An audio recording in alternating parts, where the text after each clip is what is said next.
এইবাৰ ওমকাৰ ধ্বনি দিম আমি।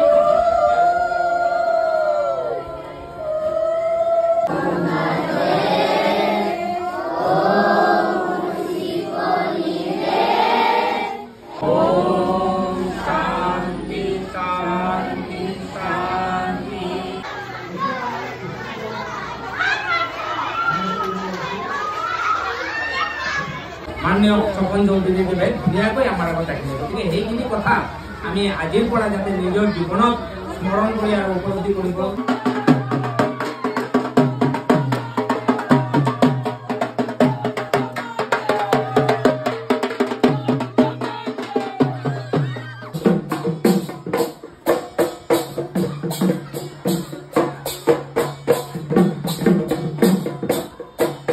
অকল বিদ্যা গ্ৰহণতে